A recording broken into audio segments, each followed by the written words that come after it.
225. One entry costs £2.50 plus one standard network rate message. Or text bonus to 63225. 5 entries cost £5 plus one standard network rate message. Go to gbnews.com/win. Entries start at £2.50. Call 0903 686 3232. Calls cost £2.50 plus your network access charge. Or post your name and number to GB15 PO Box 8690 Derby DE1 9TT.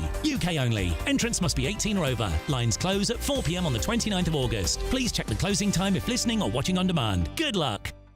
Westminster, the ultimate clique. And you're fighting like rats in a sack. But here on the Camilla Tominey Show, we ask the questions the establishment media is too scared to ask. OK, let me ask you a straight question, because I know you're a straight-talking politician. Whether it's net zero, illegal immigration or law and order, nothing is off limits. You had the power then. Yeah, as I and say, now you've lost it. That's the Camilla Tominey Show, a politics show that's fearless. But no, let me finish my question if you don't mind, because it is my show. Sundays at 9:30, only on GB News, the People's Channel, Britain's news channel. Join me, Nana Akweer, for an informative, interactive news programme with a difference. It's fun. No, you didn't say that, Dave. I'm so surprised. I think there's an element of truth to that. Join me from 3 p.m. every weekend, only on GB News, Britain's news channel.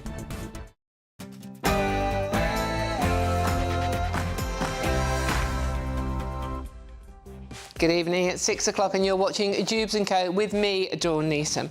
Coming up tonight, the Met Police have announced an increase in police presence in North London as anti-immigration protests ripple through to the country.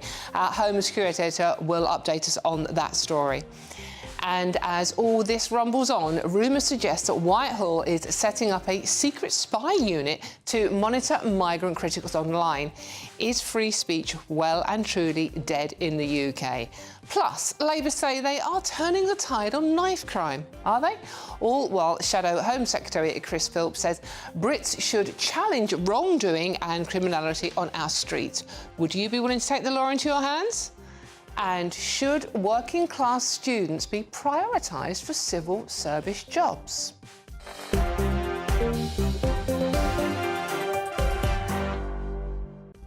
So welcome to your Friday night. All that and much more. And my panel tonight is the brilliant Gavin Rice, head of political economy at Onward, and Andy Twelves, political commentator.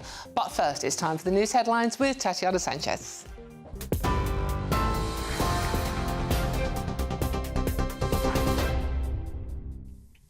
Dawn, thank you. The top stories: lenders appear to have avoided potentially having to pay compensation to millions of drivers after the Supreme Court ruled they are not liable for hidden commission payments in car finance schemes.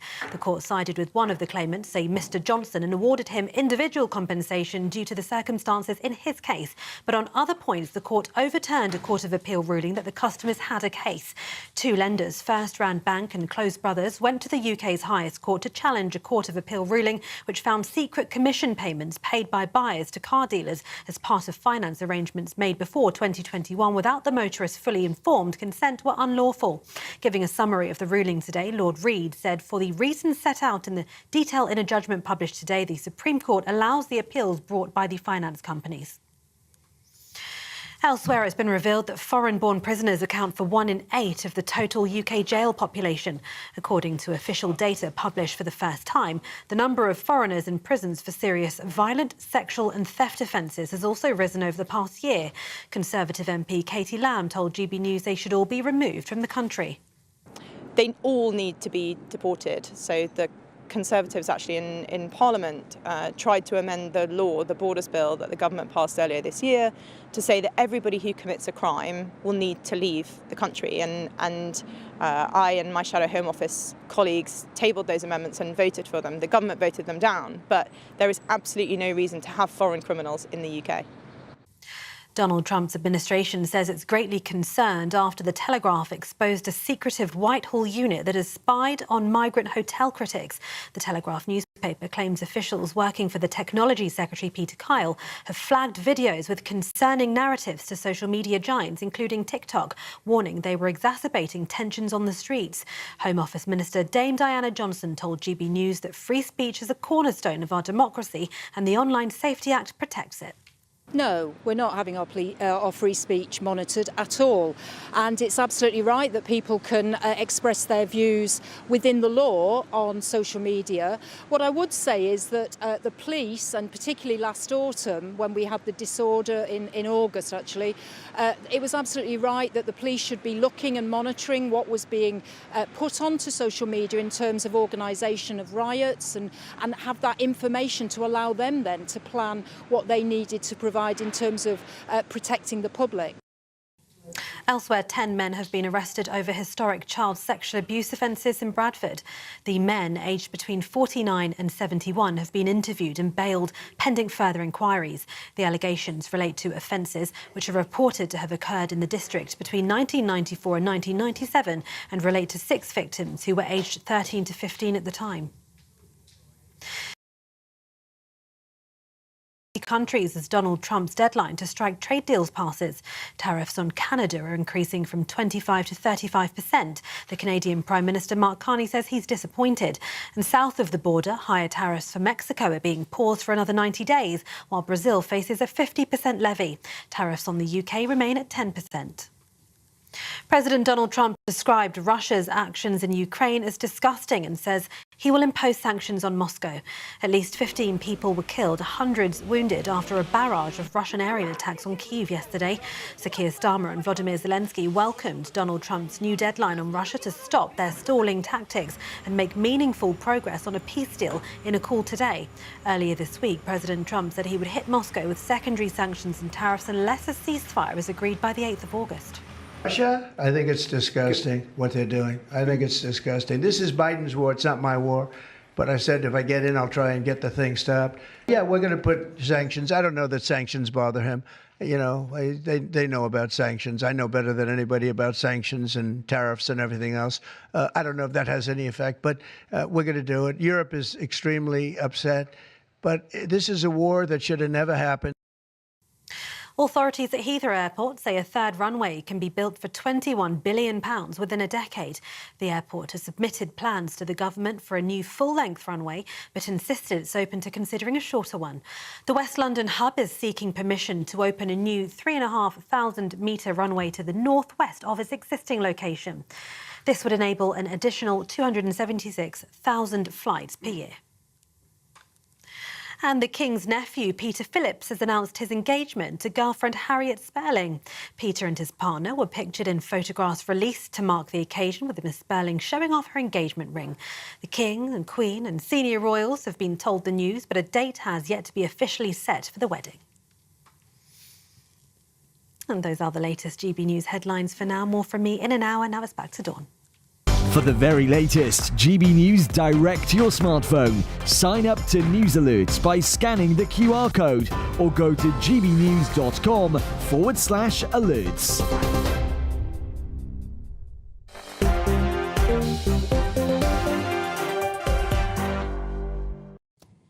Hello, welcome to Dewbs & Co with me, Dawn Neeson. Thank you so much for your company this Friday evening.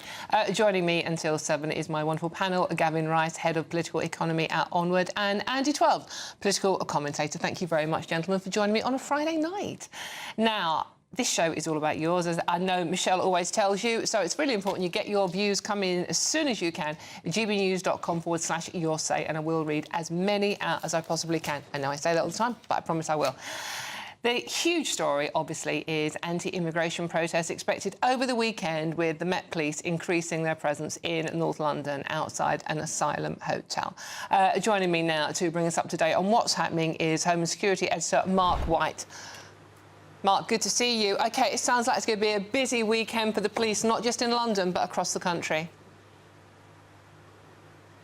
I think it will be, yes. 12 months on from the riots that followed those horrific Southport murders, tensions in many communities have never been far from the surface. But in recent weeks, they really have kind of bubbled up into multiple protests at migrant hotels, with small, low-level violent incidents in a small number of locations, but there is concern about the potential for these protests to become more serious, to descend into more significant disorder, of course. And that's why there will be a significant police presence, I should say, at this hotel, the Barbican Thistle Hotel in central London in Clerkenwell. Tomorrow at 1 o'clock in the afternoon, this protest takes place, organised locally, but there is a counter-protest as well. The self-styled anti-fascists will be there. As always, of course, they are there to counter the main protest. They will be shouting their usual rhetoric, Nazis and far right at them, which will do nothing but raise the tensions. Having said that, the police want to facilitate both protests. They will do that. They'll be kept apart, but within earshot of each other. We're told there'll be a significant police presence there to facilitate the protest, but if there is any criminality, police will move in quickly. And there will be resources elsewhere in London because there is potential, according to the Met, for a number of other protests at other migrant hotels in the London area. There was a protest last night at a hotel in Surrey, not far from Heathrow Airport, because locals there were very concerned about plans by the Home Office to change the use of what is a migrant hotel at the moment in that local area, but housing migrant families. The Home Office want to house entirely young males in that location, and that has worried a lot of local people. So that's why they have been out there protesting and are likely to be out protesting again. So the scenes that we will see in London over this weekend are probably going to be replicated in a number of different locations across the country, because, Dawn, we're back in an era of migrant hotel protests. You'll remember 2 or 3 years ago, these were regular occurrences because it was the new process that the then government used to deal with the very significant numbers coming across the channel, to house them somewhere. And there was a great deal of concern at the time. The heat went out of that situation, and it was only Southport again that triggered the mass disorder that we saw. But just in recent weeks, with incidents that have been linked allegedly to asylum seekers in a number of hotels, that's brought out the protests again, and it seems to have just sparked a bit of a popular uprising, in the sense that these migrant hotel protests have gained a lot of attention again and are happening in more significant numbers, it seems. OK. Mark, thank you very much. That's Home and Security Editor Mark White there, explaining that we are expecting more protests. There was protests in Epping and Essex last night. Thankfully, they went off very peacefully. OK, now, the unfortunate timing of all this is we learned that there were 25,000, this is a record, small boat migrants crossing the Channel this year. That is an all-time high record. And at the same time, we had the front page of the Telegraph today, Labour bid to silence migrant hotel critics. It's not good timing, is it? Andy, we're coming to you first on this one. The front page of the Telegraph, Labour bid to silence migrant hotel critics. I mean, you know, why are they so concerned about shutting people up? People have a right to be angry about what's happening. Well, so I agree people have a right to be angry, and I think people are well within their right to go and protest and raise their concerns on social media and the like. But I mean, you know, once you actually get into this story, I don't think it is that crazy. I think, you know, anyone has the right to flag a video or a post to the platform's respective trust and safety team.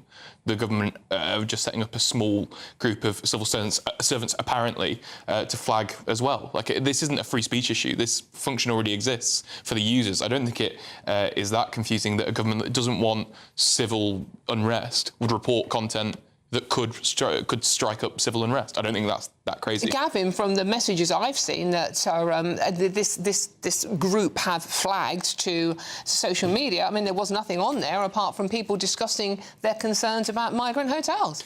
Well, it really does feel as though we're living in a bit of a dream world or an Alice in Wonderland, where the problem that gets flagged from the government's perspective is not the actual issue itself, but the criticism of the issue. So we have illegal immigration that's completely out of control. We have things being kept from the public. If you think about the incident of the Afghan settlement scheme and the enormous cost that that's going to have as well. And the government's response seems to be to demonise criticism of its own incompetence and of its policies, and to set up a spy unit in Whitehall in order to monitor what they call a concerning narrative. From my perspective, the problem isn't a concerning narrative, it's the fact that there are far too many people coming into this country illegally. And we also know that this is not only tremendously costly to the taxpayer, but there's also a public safety issue because we know about some of the risk profiles of some of the people coming in. So I think it's a hall of mirrors. I mean, Andy, we were told last week, great announcement, they're setting up an elite task force, fantastic, to monitor our tweets, not our streets. Yeah, I think, obviously online safety shouldn't be, a bad thing. I think the Online Safety Act has, striked a conversation, and I think some of the measures that it's proposed are bad. But online safety is objectively a good thing. It's gone too far. If it's actually measuring, restricting people just discussing their fears about illegal immigration. This unit was set up during the COVID pandemic to counter misinformation about vaccines. It's a different unit, it's got a different name. Well, it's the same team. It's part of the same wider branch. Right. Like, it's not a new thing. This has been here for, 5 years, 5 years since the pandemic. I don't think it is that mad. I think it's fine if a few civil servants are reporting, dangerous content that could strike up civil unrest. I don't think that's that bad. But I think I don't think the two should be mutually exclusive. I think the government should be dealing with the core issue, which is, allowing these narratives that could strike up civil unrest. What do you think to the people in Epping and in London and in where we were, in Norfolk and in Waterloo down in Hampshire, the women and children that are being told they are racist for complaining about young men being housed in local hotels? I don't think they're racist.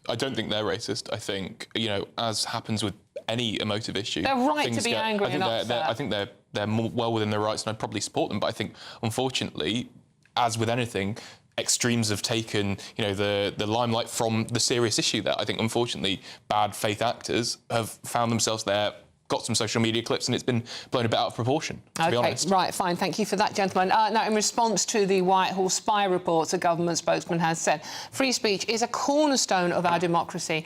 The Online Safety Act protects it. Platforms have a duty to uphold freedom of expression, and the Act places no curbs whatsoever on what adults can say and see on the internet, unless it's something that would already be illegal offline. The government has no role in deciding what actions platforms take on legal content for adults.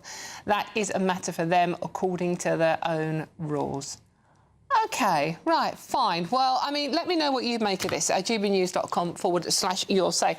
Lots of you have been getting in touch, simply saying, you just don't believe, what's this one? Adrian says, Dawn, Labour trying to stop free speech is so wrong. How will we be able to comment on illegal immigration on your say? Will we get in trouble to it? No, you won't, Adrian, because this is GB News and we do believe in free speech. So keep those messages coming in. I will read as many out as I can. Now, coming up, should working class students take precedence for Whitehall jobs? You tell me. All that after the break. We'll see you soon.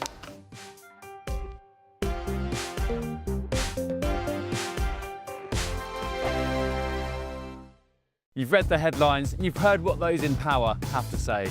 How about now we actually get to the truth? They would pay attention. We go beyond the political theatre and tell you what's really going on behind the scenes. For a massive council tax hike, one of the biggest in the UK. Others follow their lines, but we go off script. You sound like a broken record, you say that week after week. Cutting through the narratives and giving you unique perspectives. That's Ben Leo tonight, Saturdays and Sundays from 9 p.m. on GB News, Britain's news channel. Westminster's full of talk, but out here, it's the real world. Am I allowed to talk then? No, that's it. This is where it matters, real people and real lives. That's what politics is all about. In fact, has Trump made a good start? No. Straight answers, no spin, and just a couple of pints. How many fingers have I got up? About 10. So join me for Lee Anderson's Real World every Friday at 7 p.m. only on GB News. The People's Channel, Britain's news channel. You want to know what's really going on in the corridors of power? Labour don't know what to do with you half the time, and that makes you quite lethal in the chamber. Get behind the headlines with Chopper's Political Podcast. Join me, Christopher Hope, as I sit down with the great and the good of British politics. We'll see where this ruling takes us. These are the stories shaping our nation. Chopper's Political Podcast, available now on all platforms. Listen in and stay ahead. Exciting news. Every Friday, my Patrick Christie's Tonight Show is going to have a twist to it. We're welcoming some special guests. You. That's right, on Fridays I'm going to be doing my show in front of a live studio audience because this show is about you and what you have to say. It's going to be the same big debates, same big topics, same big opinions. But every Friday night at 9 p.m, you are invited to come on down to Patrick Christie's Tonight to be a part of the action. Only on GB News, the People's Channel, Britain's news channel. Britain was once the envy of the world. But look around. A nation that no longer knows what it is or where it's going. A country that's broken. How do we fix Britain? How do we bring it back? Friday night with Matt Goodwin at 8 p.m. Only on GB News. 5 hosts, 5 opinions, 5 fearless debates, 5 unfiltered takes on the day's news. 5 reasons not to be anywhere else on Saturday night. This is the Saturday 5. You got me. You got me good there. Britain's biggest Saturday night TV show. It's not a bad brand. Yeah. Uncensored. Very, very racy tonight. On the unpredictable. What does she say? Can you translate it for us? And always entertaining. And how can a country go from being led by William Wallace Saturday nights from 6 p.m. only on GB News, the People's Channel. Britain's news channel. You're going to want to stay tuned, trust me.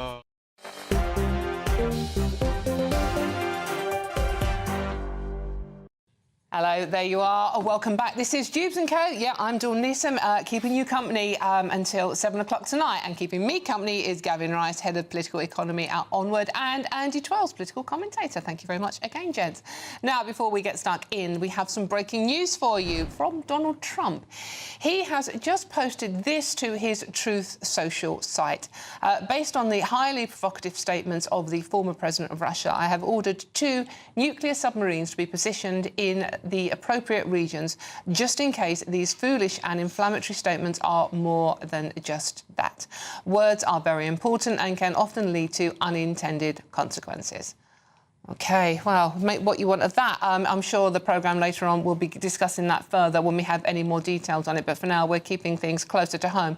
The government will restrict its main civil service internship scheme to students from lower socio-economic backgrounds, working class, I think they mean, in an effort to boost, working class representation in Whitehall. Successful interns will be prioritised for entry into the Fast Stream graduate programme, sparking both praise for promoting social mobility and criticism for social engineering from Conservative opponents. Very easy, isn't it, when you're in opposition to go, well, that's a really bad idea, I wouldn't do that. They all do it, don't we?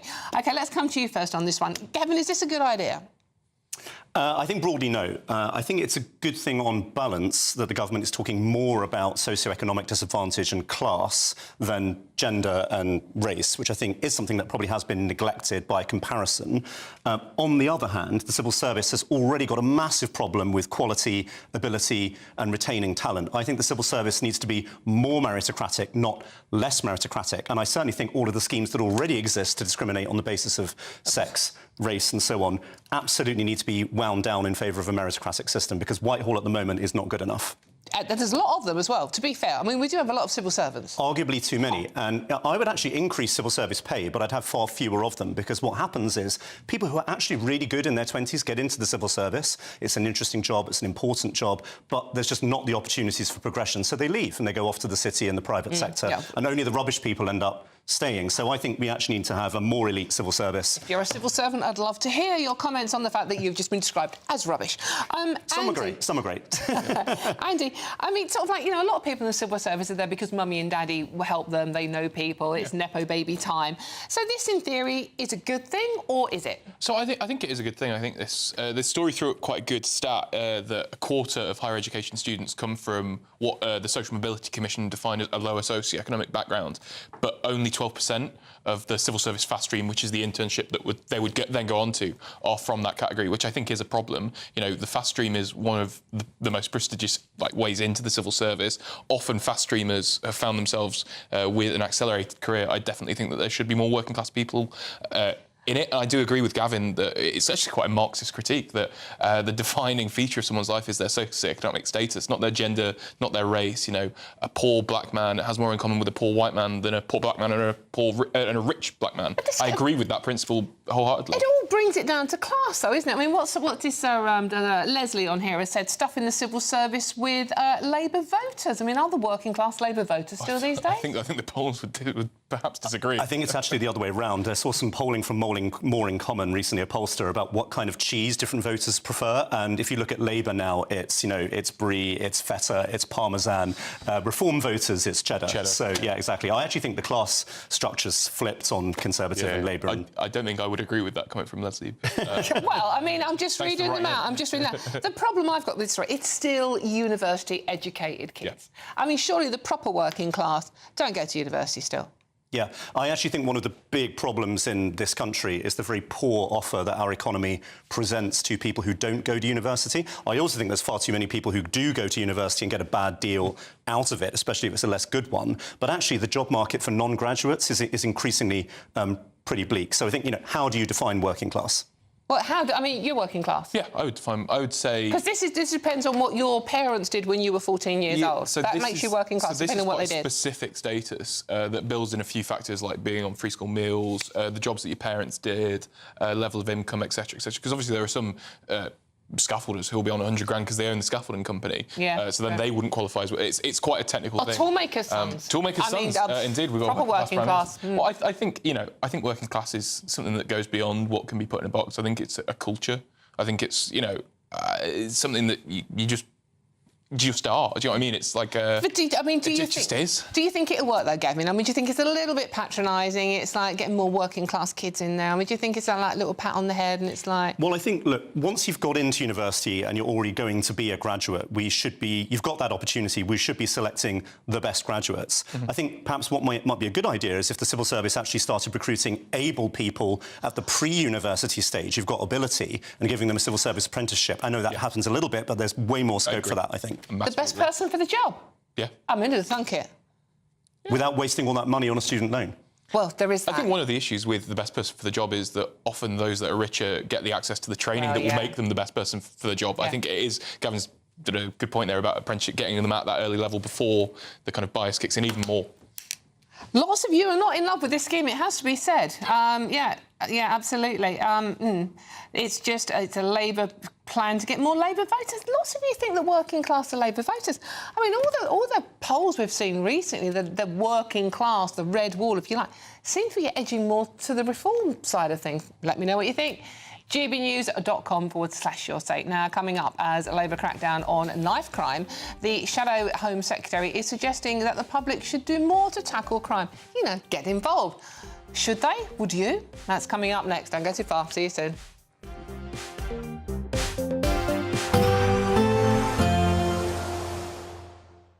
Ready to soak up that holiday sunshine? Won't we need some cover? No worries. All sorted. All Clear Travel Insurance sponsors GB News Travel Destinations Forecast. If you or anyone you know is heading further afield this weekend, it's going to be very wet in northern Italy and Slovenia. Fine elsewhere, just 1 or 2 showers for the Canaries, a brisk breeze for Madeira. That breeze actually bringing some warmth to Portugal, into parts of Spain as well. But it's for northern Italy into Slovenia, parts of Croatia. We're going to see some very wet weather over the next few days, that transferring southeast into parts of Greece early next week. All Clear Travel Insurance sponsors GB News Travel Destinations Forecast. Evening. Welcome to your latest weather update from the Met Office here on GB News. The next few days offer, well, classic changeable summer weather. Some fine conditions for most of us through tomorrow. A bit of rain heading south on Sunday, and then we're keeping our eyes on a storm developing for Monday. Through the day today, we've seen the odd shower here and there, but tending to clear away. Some thicker cloud bringing some patchy rain across Norfolk and Suffolk through the early hours, but most places will be dry and a cooler night with temperatures in rural areas dipping to single figures. Most towns and cities 11 to 14 Celsius. So, for many places, it's a good-looking day on Saturday. Still a bit breezy along these North Sea coasts, but not as brisk as the winds have been through the day today. Still the chance that that breeze could bring 1 or 2 showers across the far northeast of Scotland, but most places will be dry. A fine bright start for Northern Ireland. We'll cloud over here a little bit as we go through the day. Sunny spells for Northern England and Wales. Again, across East Anglia, the small chance of 1 or 2 very light showers through the day. But for the most part, dry, bright, some good spells of sunshine coming through as well. Feeling a little fresh first thing in the morning, certainly, but with the help of a bit of sunshine and with the winds being lighter than today, it'll feel quite pleasant, I suspect, by the afternoon as temperatures get up into the high teens and low 20s, 23, 24, likely across parts of the south. As I say, with those lighter winds, feeling warmer than today on the east coast. In the northwest, it will cloud over a little bit, and we are going to see some rain pushing in here through the night, making for a damp start for Scotland and Northern Ireland. Pretty quickly, though, that rain pulls away from here, spreading into Northern England, Wales and the Midlands by lunchtime, and then parts of East Anglia and the southeast, although the far southeast may stay dry until quite late on. That's from this weather front. That clears through, and then look at this. This is a developing area of low pressure, named Storm Floris by the Met Office. We're concerned about the winds on Monday, particularly across northern Britain. Unseasonably strong winds that could cause some significant disruption. Stay up to date with the forecast this weekend.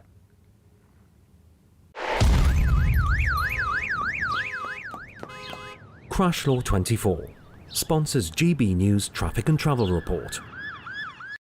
Good evening, this is the latest AI travel news from GBNews.com. The A86 is closed at Merlagan due to a road incident.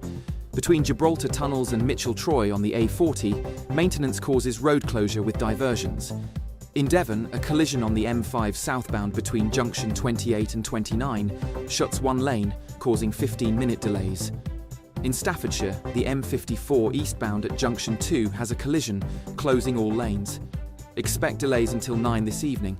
Surrey has congestion on the M25 anti-clockwise at junction 12, causing 10-minute delays.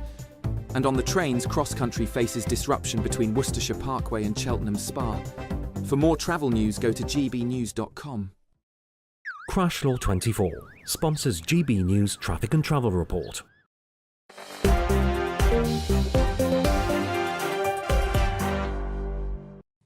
Hello, welcome back. This is Dewbs & Co with me, Dawn Neeson. Thank you for your company this afternoon. I've still got Gavin and indeed Andy with me. I'm not going to introduce them again if you don't know, but it's not important, is it? This show is all about you. gbnews.com/your say, have your say. We'll read as many out as possible. Now, Labour say they are turning the tide on knife crime. As from today, it will be illegal to possess, manufacture, import or sell ninja swords in the UK. So all you lot out there, what they're doing, that you've got to stop, right? The ban is the final part of the so-called Ronan's Law, introduced to tackle rising knife crime across the country, with offenders facing 6 months imprisonment for carrying such knives. Look, call me a cynic, but knife crime, Gavin, I mean, this is sort of like banning the sort of like, you know, these the big knives, you know, the zombie, not the zombie knives, and the machete type things.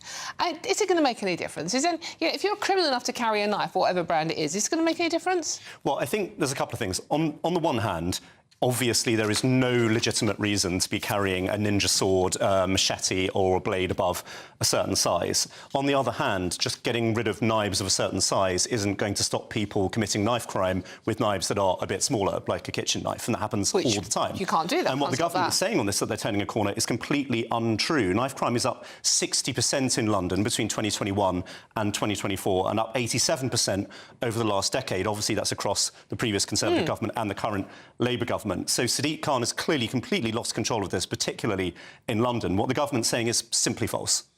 Andy, the government has turned so many corners. They're heading in an endless circle, basically. Well, I think it is hard to judge the government as a national body on knife crime. Obviously, I think we don't even have the 24-25 data, let alone the kind of raw Labour government data. So I think we'll wait a year for that, and then we can have a serious conversation about that. I think the point about Sadiq Khan is fair. I think, hopefully, this Labour government will allow more funding to the Met Police for targeted campaigns against knife crime. I think that would be good. But I mean, I think obviously ninja swords should be banned. You shouldn't be dashing about South London with a ninja sword. That's obvious. I think it's like, I'm surprised that this legislation wasn't like. It's a bit of a no-brainer, isn't it? You don't need to be carrying those. I think it's... I mean, Ronan's mum, bless her, she says that, you know, this law might have saved her son's life, and that might be the case. But, I mean, it does seem, as you've mentioned, Gavin, knife crime is on the rise. Now, we have got the Notting Hill Carnival coming up in a few weeks' time, where they're going to introduce facial recognition for the first time. Obviously, lots of people are saying this is not a good idea, it won't help with knife crime. What do you reckon? I think anything that helps us to identify potential knife crime perpetrators and criminals is a good thing. I think using data and technology is a very good thing to do. I think there is a risk here that when the results of those kinds of things start coming through, people will backlash against it and say, oh, but the results are actually racist, because there'll be statistics that suggest that certain groups have got a higher rate of engaging in knife crime than other groups, and people will say, oh, look, we can't do this anymore because the outcome's racist. It's what happened with Stop and Search, if you remember that. Yeah. That was stopped because they said that certain groups are getting persecuted. Actually, they were just doing more knife crime. So I think we need to actually have the courage to kind of press through whatever the results are. What do you reckon, Andy? I mean, I've just read here that it's actually the facial recognition will be deployed on the approaches to the carnival, but not actually in the boundaries of the event. I mean, that sounds like you're tiptoeing around because there's lots of black people there. We don't want to do it there. Well, I imagine probably that's just an operational thing that. Because it's so densely packed in the actual carnival bit. Well, that's where people get stabbed, though. But I mean, they take the knives in there, don't they? I think it's quite hard to actually grab someone when they're in there. I think it's probably a lot easier when they're on the way in. I think that's probably just an operational issue more than any kind of pseudo-intellectual exercise. I think it's probably good that if someone's been convicted of knife crime before and they're seen walking into a densely packed space with a knife-looking device, they should be stopped. I think that is sensible, but I think it should. I think it should be used stringently. I don't think it should be like a. But is the reason that they're not willing to actually go into the main area itself because they're afraid that if there was an overly heavy-handed police presence, there would be a riot or a backlash? Because that's the reason that the police didn't intervene more quickly when some of the pro-Palestine protests crossed the line into anti-Semitic speech. They said we didn't intervene at the time, even though the law was clearly being broken, because we were worried that if we did, there'd be a riot. I mean, that just seems like an unsatisfactory situation where they don't actually have, you know, that monopoly on force and control of the streets. I think they should have put more people, more policemen and policewomen there, to be honest. I think that's, again, just an operational issue. It does sound like two-tier policing. We keep coming back time and time, I know Michelle's done it a load of time, but we keep coming back to two-tier policing, and it does exist in this country, doesn't it? I don't know, really. Like, I think this isn't... I mean, who are the tiers here? What's the tier? Well, the fact that... Where else do they use predictive policing in dense areas? Compare, for example, they will crack down a lot harder on, say, a group of Tommy Robinson supporters with their union flags walking down the street than they would maybe back in the day a Black Lives Matter march. It's generally because there's probably less of them. It's probably just easier. I think if they had the numbers... If you remember the Birmingham riots of last year, where the police didn't intervene, when the police were asked why they didn't intervene, they said that they were consulting with community leaders, apparently self-appointed, that's right, from that particular community, and they allowed that group to be self-policing. There is no way, if that group had been from, the majority ethnic group in this country, that they would have been as deferential as that. And that strikes me as clearly a two-tier approach in the operational approach to the police. Actually, that's a point, Andy, because this, we are talking about the anniversary of the riots last year that caused all that, that trouble. But when there were riots in Leeds, in Hare Hills, I think it was as well, the police stepped back from that. And as Gavin said, they were talking to the community. They didn't talk to the community when, the white people were kicking off outside migrant hotels. Why? I don't think that's... Why didn't they do that? I don't know. I think you'd have to ask the Birminghamshire police and the kind of West Midlands police force. But I would disagree with that. I think that they should have.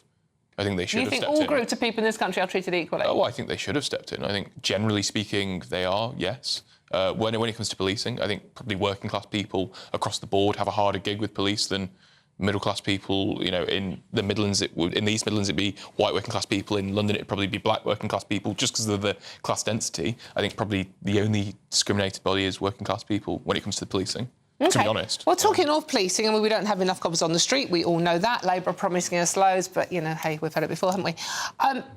Would you be willing to challenge wrongdoing and criminality? This is what a top Tory, Chris Philp, is saying, encouraging people to call out wrongdoings and possibly, can we have a look at the clip? We've got a clip, have we? I think people should do it. It's risky, isn't it, if you become vigilantes in our own country? Well, I think it's just part of the job for me to try and expose these things. Should other people do the same as you? Take on wrongdoing? So I think film it? I think people should be calling out wrongdoing, actually. I mean, it's up to them to decide whether they feel it's safe, and that's for each person to make a judgment.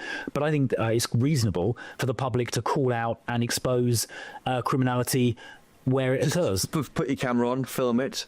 For example, yeah, and just say, why have you walked through behind me in this gate, in this tailgating me in a transport situation? Yeah, or yes, I agree. I think violence. I think exposing that kind of thing is important.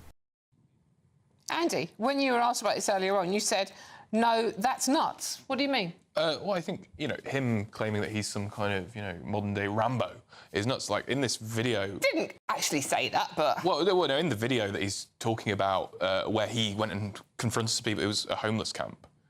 He just went and had a go at a few homeless people. I mean, that's not quite vigilante behaviour. It's not even, like, doing anything. He went, had a go and walked off. I think it's just... He came across like a bit of a loser, to be honest. I think... there is a legitimate case to have a go at people that are shoplifting. But if you're just going to a homeless encampment and going, what are you doing here? What are you doing here? You just come across like a loser. OK, all right, a loser. Would you tackle, say, if you did see someone shoplifting, if you saw someone bunking their train fare, would you tackle them? Probably not bunking the train fare, maybe shoplifting. Why? I mean, it's more hassle than it's worth, isn't it? Like I don't know who... Police won't do anything. I don't know who this man or woman is that's bumping the train. I don't know whether they could kick me or hit me or have a go at me. Why would I put myself in danger? Would you, if it was a train fare, for example, would you, alert someone, if there was anyone on the station? Very rare that happens. Would you alert the staff? Probably not. I don't know. So you'd let them get away with it? Well, I mean, it's not just me that would let them go. I imagine the staff would probably let them get away with it. And the reason that criminality is kind of skyrocketing is because of the lack we're looking of funding. at people. People on screen now are getting shoplifting. That's not like shoplifting. Going to Woolies, pick and mix back in the day and nicking a sweet. That is proper violent stuff. Not suggesting you get involved in stopping this people out there. But I mean, Gavin, what would you do if you saw someone bunking train fares or not that kind of shoplifting, but maybe nicking a tin of beans or something or other? Would you stop them? Would you report them? I think, sadly, my response is not the same as what it would have been only a few years ago. So I think it is definitely the case that one reason that a lot of lower-level and mid-level antisocial behaviour, people feel as though they can get away with it because they think the general public is not going to call them out on it. There's not going to be any social self-enforcement. But one of the reasons that kind of self-enforcement, people calling each other out, correcting each other for being antisocial or rude, has become less common, is that people don't know if the person's going to have a knife. They don't know if they're going to react badly. Yeah. So there's kind of like a doom loop here of people sort of staying silent, just looking down at their phones and not intervening. And then people think, rightly, well, I can just get away with this because no one's going to stop me. Yeah. This message is coming for you, Andy. This is from Peter. Hi, Peter. Andy is bluffing. He knows exactly what two-tier policing is, but he's Labour and they can't admit failure.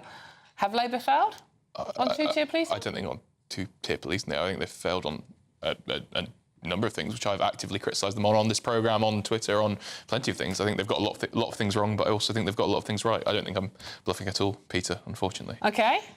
And has Andy left school yet? He's so childish, not one intelligent answer. Who was that, Peter? No, that was Rod. That was cheers, probably Rod. Peter's mate. Yeah. Thank you for the concern. I think that's a little harsh. I think it's probably a little bit harsh, yeah. OK, and our ask the Birmingham Police, Grant says. Who are they? Dimwits. Sorry, it's not very complimentary to you. And someone's just pulled you on your... I'm not having a go, honestly, but Birminghamshire. Birmingham, I know. I knew it as soon as I said it. As soon as I said it, I knew, and that's why I switched to West Midlands. Birmingham. What is the county that Birmingham's in?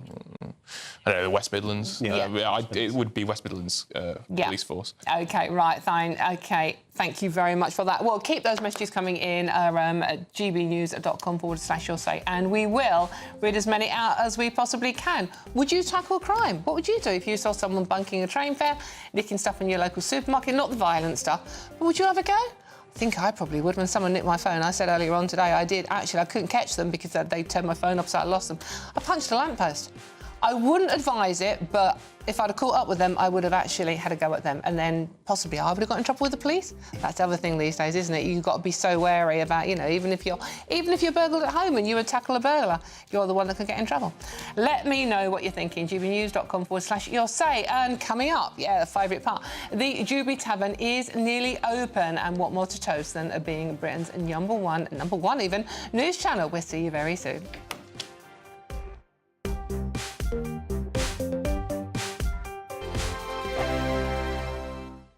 Welcome back to Britain's Newsroom with Andrew and Beth. Hello everyone, Patrick Christie's here. I'm Michelle Dewberry. Britain's News Channel.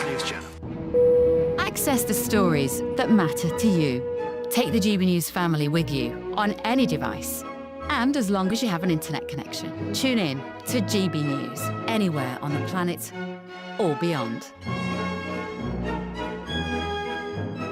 GB News, the People's Channel, Britain's News Channel. In the GB Newsroom, we bring you the news as it happens. With our team of dedicated journalists across the UK, we're ready to keep you up to date with what's happening every half an hour, every single day. Bulletins here on GB News, the People's Channel, Britain's News Channel.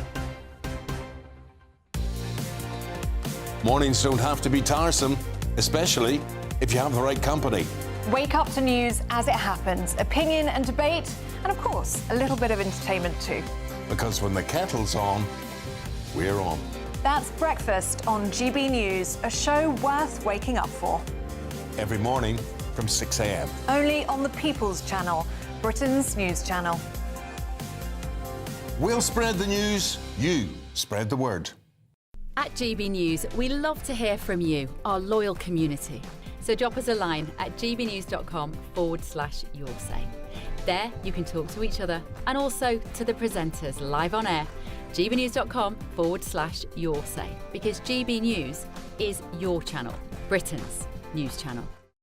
It's Patrick Christie's Tonight, and here we do things differently. It's explaining the absolute madness of this, doesn't it? It's explosive. I mean, this is very good. It's lively. 850. Your government sat there, Sean, and it did nothing. It's controversial. And the Middle East has been in turmoil since before I was born. It's everything you need to kickstart your evening. Everyone's had their Weetabix tonight. I love to see it. That's Patrick Christie's Tonight, weeknights from 9 p.m. Only on GB News, the People's Channel, Britain's News Channel. Join me, Nana Akweer, for an informative, interactive news programme with a difference. It's fun. No, you didn't say that, Dave. I'm so surprised. I think there's an element of truth to that. Join me from 3 p.m. every weekend, only on GB News, Britain's News Channel. Good Afternoon Britain isn't just about us. The wonderful thing about this programme is it's about everyone watching. It's an interactive programme. Well, there absolutely is something to see here, and we're going to be talking about it more. Whether it's breaking royal news, please bring us up to date, or indeed a particularly punchy speech in the House of Commons. Very, very curious. We bring it to you live, and then we bring you live reaction as well. That's Good Afternoon Britain, weekdays from midday. Only on GB News, the People's Channel, Britain's News Channel.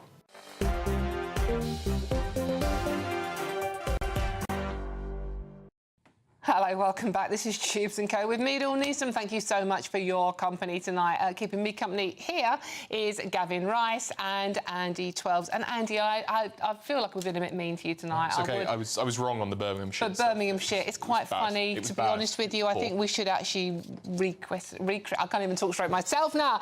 But oh, there's a pub. Look, there's a pub behind me. Yay.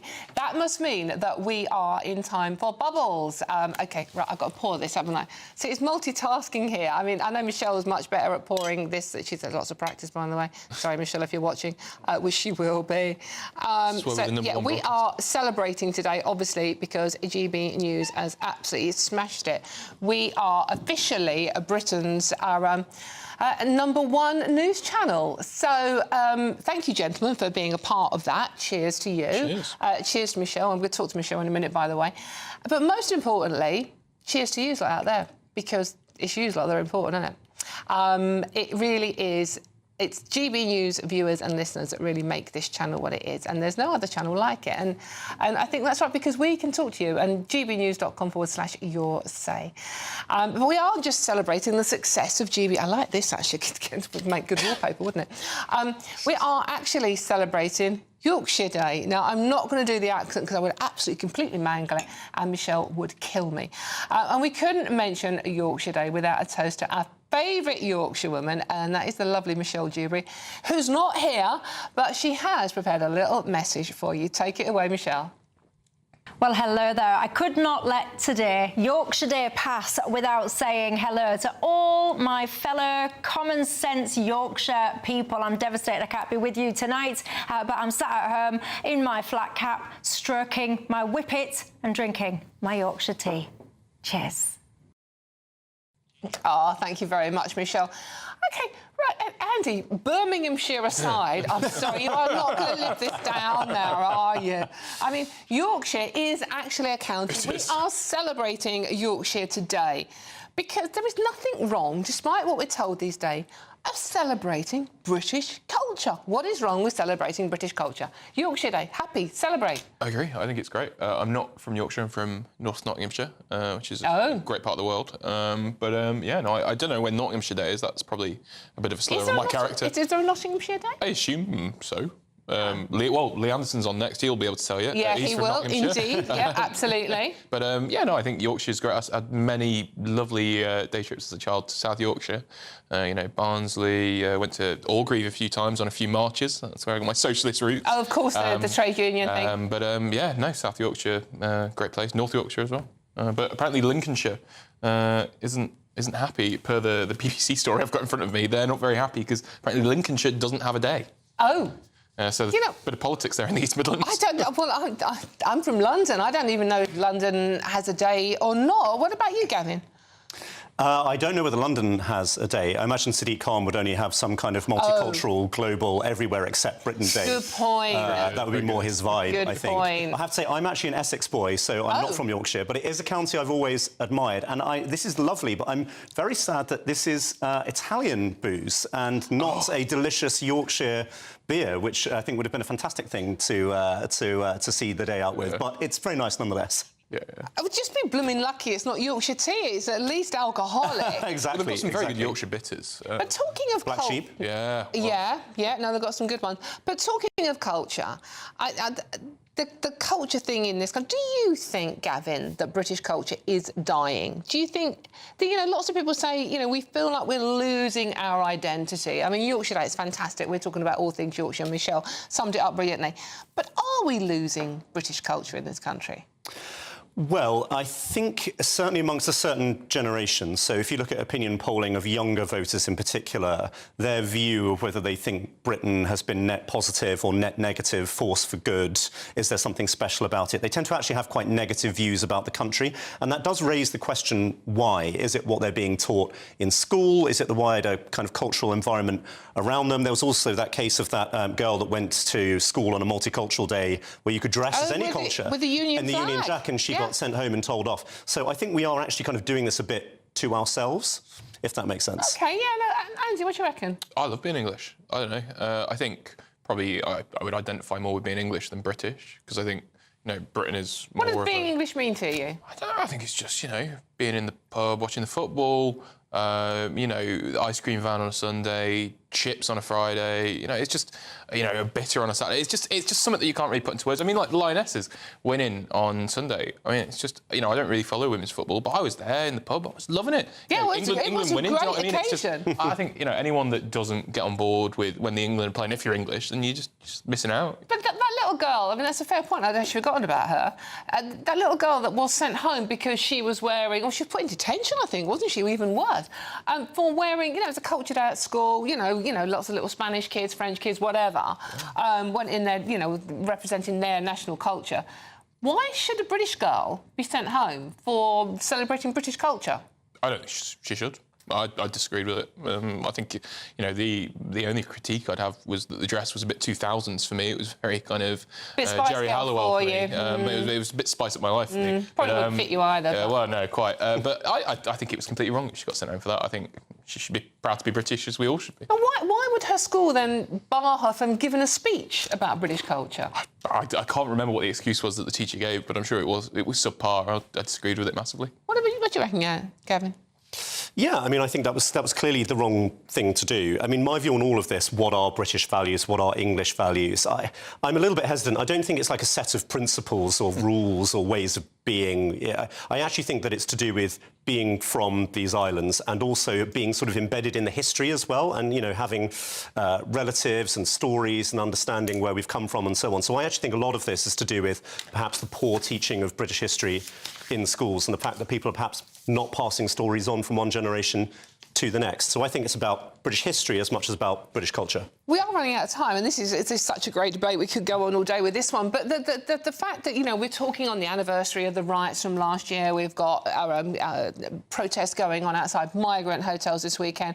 We've been talking to a lot of women who live in Epping in Essex about how unsafe they feel because of men from a culture that don't value women in the same way as we do in this country. Do you think that is going to be a growing problem in this country, Andy? I think it probably will be for a couple of years, but I'd like to think that the Labour government will get rid of the asylum backlogs that are causing, you know, people from foreign cultures and frankly incompatible cultures to be in our communities without the say-so of the community for too long.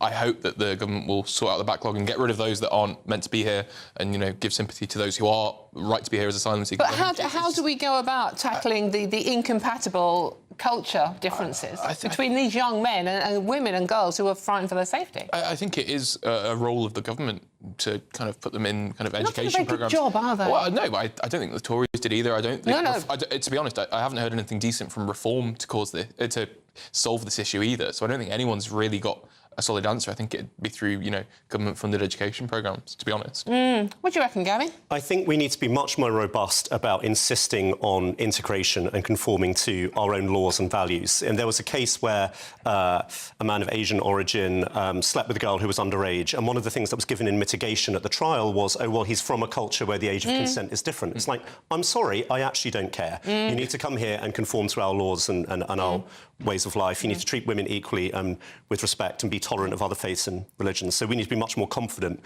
in our own laws and values. Gavin, Andy, thank you so much for joining me. Cheers to you lot out there. Have a smashing weekend. Don't go anywhere, though, because up next is Lee Anderson. And, yeah, cheers. Have a lovely day. See you soon.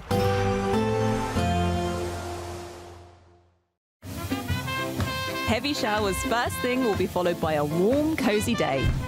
Boxed boilers. Sponsors of weather on GB News. Evening. Welcome to your latest weather update from the Met Office here on GB News. The next few days offer, well, classic changeable summer weather. Some fine conditions for most of us through tomorrow. A bit of rain heading south on Sunday, and then we're keeping our eyes on a storm developing for Monday.